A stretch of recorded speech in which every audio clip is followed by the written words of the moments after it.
Well, good afternoon, everybody. I'm out here in the shop, and I started carrying a bunch of fowls out here so I could start watering. And before I knew it, I had quite a few out here, and I thought, well, let me go ahead and grab the last couple and bring them out here, and I'll get the camera and go ahead and film my Phalaenopsis collection, I guess, or that part of it.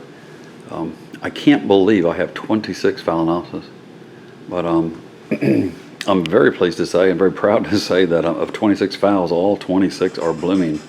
Every one has a bloom spike or bloom buds or something coming. Most of them have multiple spikes, lots of branching, large bud count. I'm very, very happy with the progress they're making. Excuse me.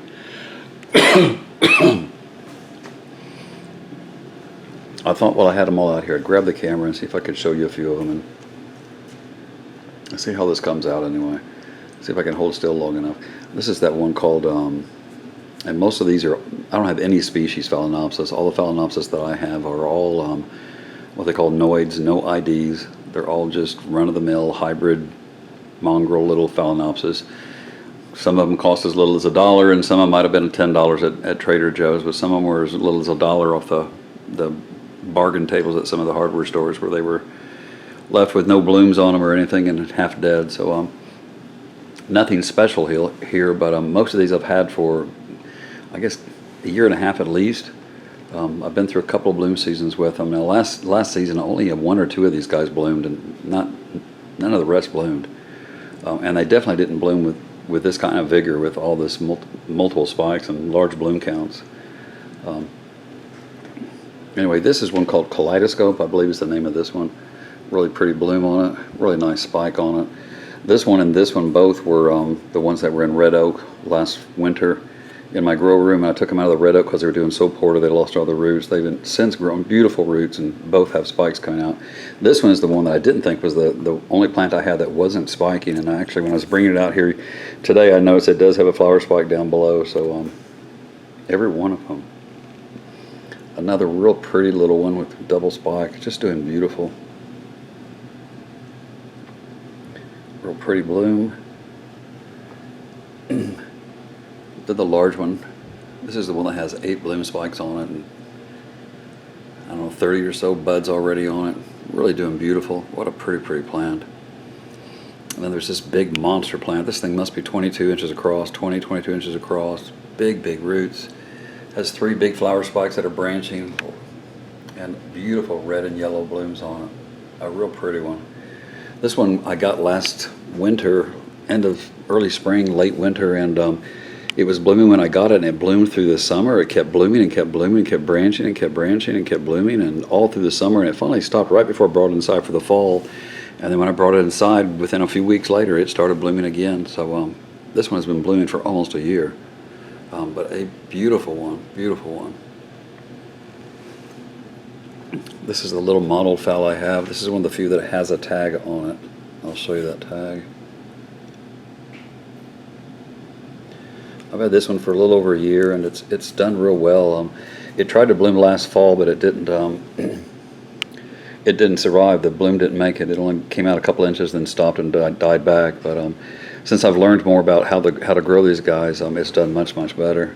I ripped the leaf on it myself last year with one of the wire hooks. These things, the little wire hooks, snagged it, tore it. Taking the plants in and out of the nutrient solution, I was snagging the leaves. I didn't realize it. And now that once I realized it, I stopped. But I have a few plants with some scars on because of that. Didn't realize it. This one put out 2 beautiful spikes with some nice branches and stuff too. Doing real well. This is another one doing really well. I was counting, looking at the spikes, and I noticed it's got one coming out down there at the bottom. So it's got 4 spikes, really. 3 big ones and one looks like a 4th one starting, but lots and lots of branching. A really pretty fowl. One of my older ones with a big spike coming off of it. Another big spike. One of the little mottled fowls I have, there's some of the damage from snagging on the leaves. The newer leaves look a lot better, but a beautiful spike on it coming out as well. That one really looks beautiful, that wood, I think. They all seem to like them being mounted. Phalaenopsis definitely like being mounted. Look at the branches on that, beautiful. There's a little one here. This one has a tag too. It's called Green Pixie. It's a little greenish yellow one, real pretty, has a nice little scent to it. It kept its original spike and branched it back out here, and grew a new spike also. Another small one down here with a really pretty bloom cluster. Doing really, really well. They're not just holding on to their spikes, but they're regrowing their spikes, rebranching off from the spikes, and sending them new spikes also at the same time. This one's doing really well. It has a few wrinkled leaves from, that was from a temperature, low temperatures last spring when I had them outside. I first put them outside and we dropped down to the low 50s, and I think some of them got some cell damage to their leaves. It's the only thing I can think of. But they've recovered and done well since then. This little one that I was showing just a second ago, and I moved off of it. This is a unique one. It has a keiki also, and I know a lot of people are going to say remove the keiki, it's going to suck down strength from the plant, but I think that's one of those orchid myths. I don't believe that for a minute. It's all about proper nutrition for the size of the plant and to match the plant's needs. This one's getting enough nutrients that the keiki is not taxing the plant at all. If anything, it's grown 3 new flower spikes, and they're branching off, so I don't think that's the issue. I used to remove keikis when I first started getting keikis on plants, and I started removing them because I thought the keikis would, like everybody else, like they say, the orchid myths, you know, that they'll pull strength away from the mother plant, but I find that to be false. Keikis, especially in Phalaenopsis, keikis are caused by, you know, little temperature spikes. You can be 65 degrees, and then all of a sudden it gets up to 85 degrees. It can be as much as 20 degrees and as little as 15 degrees even. That can cause a little temperature spike like that. It triggers the plant's hormones and tells it to start growing or doing something. Warmer temperatures typically tell the plant to start growing vegetative, you know, in vegetative matter, or, you know, like this material. So at the wrong time, it triggers the hormones, and you end up getting basal keikis, or sometimes if it's later in the bloom cycle, you can get the keikis up on the bloom spikes. But if you look at Phalaenopsis in the wild, and that's kind of what I'm going by, the ones growing with Mother Nature out in the wild, hanging on trees, mature plants that have been there for a long period of time and built up over a period of time, are usually made up, they're big clumps of plants, and they're usually made up of multiple crown plants, lots of keikis that have developed over a period of time and made the plant larger. It's able to, as nutrients flush down, it's able to trap more nutrients and in turn feed itself.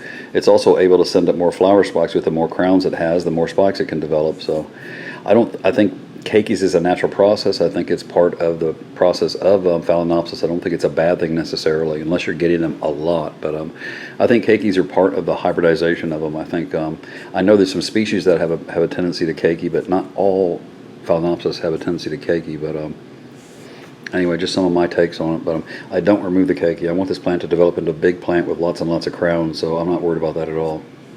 Not at all. That one has 2 beautiful spikes on it.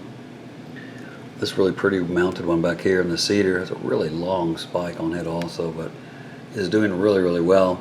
It's done real well in that piece of wood, and it's holding on to its leaves. I believe that's a yellow one.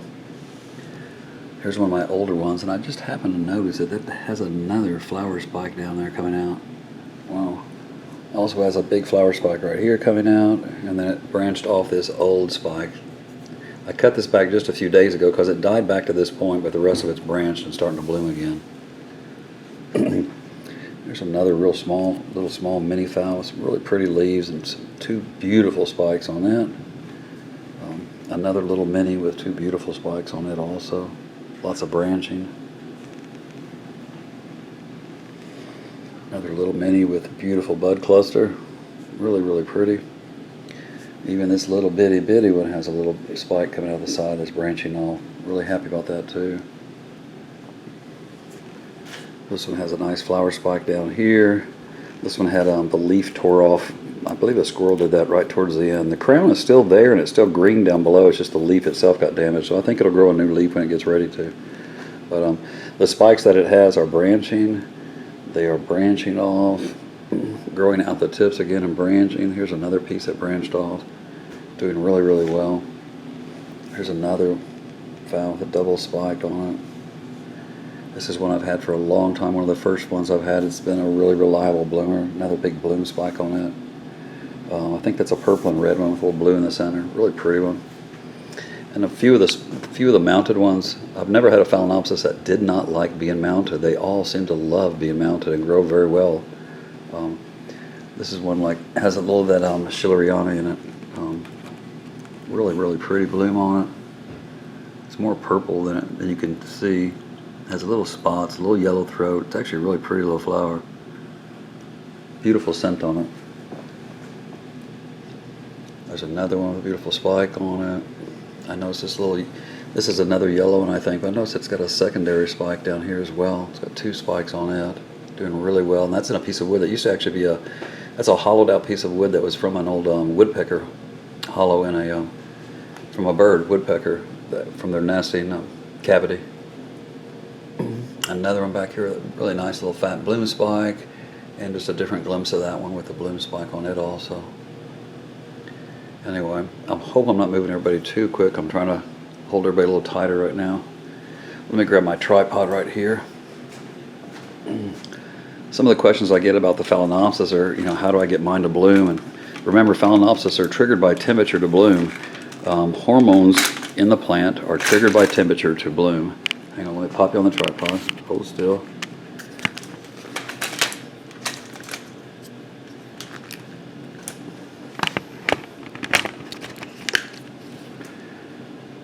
Sorry about that. Anyway, hormones in the plant are triggered by light or temperature. In Phalaenopsis case, because they're more equatorial plants, they come from closer to the equator, their day length throughout the year doesn't really vary much like it does like here in Alabama and North America it does. In the wintertime we have very short days, in the summertime they get very, very long. When you're closer to the equator, there's not that much of a difference between that, so plants have adapted other ways of being triggered, and for Phalaenopsis it's being triggered by temperature. Commercial breeders will take tables full of Phalaenopsis that are ready for the commercial market to bloom, and they will cover them with a little tent, plastic tent, and pump AC air, cold air, air-conditioned air into the tent, and within a few weeks those plants will start sending out flower spikes. One of the things that I go by to help me grow, and whether it's as research, I'm a voracious reader and I love to read the orchid books and things like that. Whatever I'm in the middle of, whatever my hobby is at the moment or whatever I'm working on, I like to do as much research as I can on them. Unfortunately, with orchids, there's not a lot of research on their nutrition part. Most of the orchid books have very little on nutrition, and it's basically just pictures of the flowers and not even pictures of the plants for that matter. So not a lot of information. But the research papers that commercial breeders use and put out occasionally, and the research papers that are done that these people pay for, commercial breeders pay for, because they're trying to make money, remember, it's all about the money. Those are full of information. 2 of the papers that I read that were really, really important and probably helped guide me with how I'm growing my Phalaenopsis and how I get them to bloom like this and how I'm going to continue growing them. There was one where they took, it was actually a phosphorus and potassium experiment where they took a dozen Phalaenopsis and for 12 months gave them varying levels of P and K, everything from 0 up to 600 parts per million or something. At the end of the experiment, I noticed 2 things. One was the experiment they were doing was for blooming, to see the effect on blooming, and it had 0 effect. Varying the P and K during the bloom did nothing to affect the bloom. Giving the plants varying amounts of phosphorus and potassium did nothing to affect the size of the blooms, the number of the blooms, or the bloom count. Did nothing at all, absolutely 0. One of the things I noticed in that report, though, they were talking about the different levels of potassium and the effects that had on the plants, and I noticed that plants that had little potassium or were given 0 potassium or very little amounts of potassium either died or didn't make it through the research experiment, or if they did make it, they were the ones that had the least amount of leaves left on them than the other plants. The higher the amount of potassium that the plants had up to a certain point, the more leaves they were able to hold on to. The research also said that when they took the senesced leaves, those yellowed leaves off the bottom of the plant, when they fall off, when they tested those plants for tissue to find out what nutrients was left in them, they had no potassium left in them. The plants had removed the K from them. They had nitrogen, phosphorus, and other available nutrients, but they weren't absorbing those nutrients. Even though they could have absorbed those had they wanted it before they dumped the leaf, they didn't. So to me, that tells me that they did it for the potassium. So keeping that in mind, and then the other research paper where they took a dozen plants and they fed them all the same nutrients. These were mirror clones, so they're all identical, Phalaenopsis, and they fed them all the same nutrient mix throughout the entire year. The only different thing they did was they cut the nitrogen back on them, or they varied the nitrogen. One plant got nitrogen for a month, another one got nitrogen for 2 months, one got nitrogen for 3 months, one for 4, one for 5 months, one for 6 months, and so on, all the way up until 12 months. One of the plants got 12 months worth of nitrogen. And at the end of the experiment, the research showed that nitrogen had the biggest effect on bloom than anything. P and K did absolutely zero, but nitrogen did. The plants that had nitrogen for the longest amount of time, like 12 months, had the biggest blooms, and like the plant that was the one that had the nitrogen for the longest time, 12 months, had the biggest blooms, the largest blooms, the most bloom spikes, the most branching, the biggest buds, the flowers lasted longer, they were more vibrant color, had better scent, etc. And for every month that the nitrogen was cut back, that plant came in next in line. Like the plant that had 11 months with the nitrogen was the second best one. The one that had 10 months with the nitrogen was the third best one, and so on down the line. So it was proven that the nitrogen has a bigger effect on bloom count than P and K. So obviously giving your plants bloom boosters and cutting your nitrogen back in the fall is not what you want to do. So based on that evidence and based on that research, I made sure that I gave mine lots and lots of nitrogen and kept my nitrogen levels up. Even currently, I'm still feeding them a lot of nitrogen. I'm also feeding them a lot of calcium. To me, Phalaenopsis are calcium hogs. With those thick, fat, succulent leaves, they require a lot of calcium to keep those leaves, the cell structure, nice and tough and hard in those leaves. Without adequate calcium, they have a tendency to have limp leaves. They have a tendency to be susceptible to spider mites, mealybugs, aphids, scale, etc. They also develop crown rot. Calcium is responsible for keeping new growth from dying back. When new growth, new shoots, new bulbs, new canes in the springtime or growing season starts and those start to die back, that's from lack of calcium. And if you think about it, where does a Phalaenopsis grow? Where does the new growth on a Phalaenopsis come from? It comes from the crown, from the center of the plant. So when they are low on calcium, not only do they not grow roots well and they stall, but they also are more susceptible to crown rot. So give them lots and lots of calcium, and you'll never have problems with roots again. They'll grow lots and lots of leaves, and keep the nitrogen up, and you'll get lots and lots of blooms with them. One of the ways to monitor your feeding success or whether or not your Phalaenopsis are getting enough food is to watch the spikes in the leaves. A plant that drops its lower leaves is not getting enough nutrients. A plant that eats its flower spikes is not getting enough nutrients. So when the nutrients are adequate, they hold on to their lower leaves, they start stacking up those leaves, and they start stacking up the flower spikes. You think about it, Phalaenopsis do not have bulbs like a big oncidium. They don't have those big base bulbs. They don't have bulbs or canes like Cattleyas or Dendrobiums. All they have are leaves and flower spikes to store energy in. So when there's abundant resources around, they will hold on to those leaves and start stacking them up. If you have 12 leaves and you lose one because they skipped a meal, it's not that big of a deal. But for a Phalaenopsis with 3 leaves and it loses a leaf because it skipped a couple of meals, that's significant, and that can be detrimental to the health of the plant. So Phalaenopsis need to have lots and lots of calcium around them, and they need to have not high amounts of food around them or high amounts of nutrition around them or nutrients, but they need to be fed often. It's not so much the quantity as it is the frequency of feeding. They need to be fed often, often, often. When they get skipped or they skip out on meals, they drop lower leaves and eat flower spikes. So when your plant absorbs that flower spike, you can trim it off, but don't trim them off until they absorb them. And if they're absorbing them, they're trying to tell you something. They're trying to tell you that they need a little more food. All right?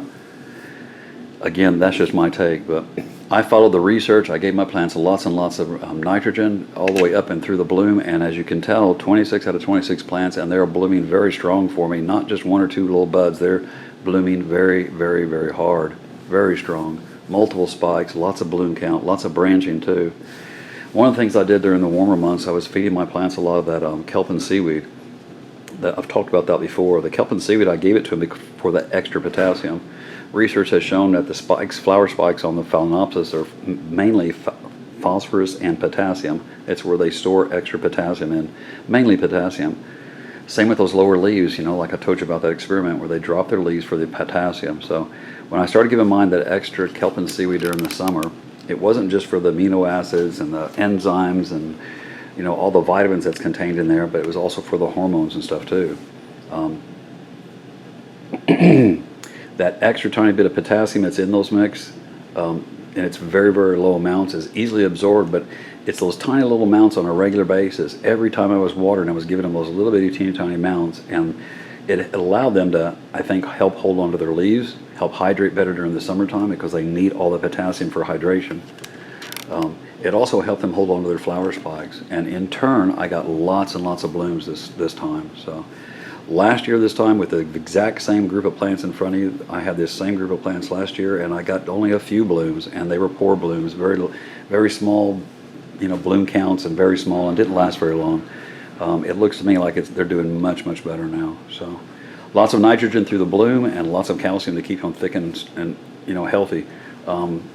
One of the other benefits of the calcium is you won't have pests. I haven't sprayed in my Phalaenopsis or any of my orchids in over a year, and I'm going to be coming up on 2 years this coming spring, and I don't do it anymore. I'm happy to not have to handle all those chemicals, and it's from the additional calcium. So the nutrient mix that I'm using right now, I'm feeding 125 to 130 parts per million, but I'm feeding these guys often. A couple of times a week they get fed, so it's not so much the amount they're being fed as the frequency. Low amounts all the time. So anyway, just a couple of quick tips, and I'll look around all the plants. They're just doing phenomenal. I'm really happy with them. A lot of this I owe to you guys and those wonderful questions. Keep those great questions coming. It teaches me and makes me continue to do research and learn. So thank you for those great questions. Anyway, I'm going to go enjoy my evening. I hope you all do the same. Thank you for all the kind words, the thoughts, the prayers, the messages. I appreciate it all. Jan does as well. She's doing great. She's just recuperating and getting her strength back. And I'm going to go water the rest of my plants here and enjoy my evening. Have a great day, everybody, and thanks for watching.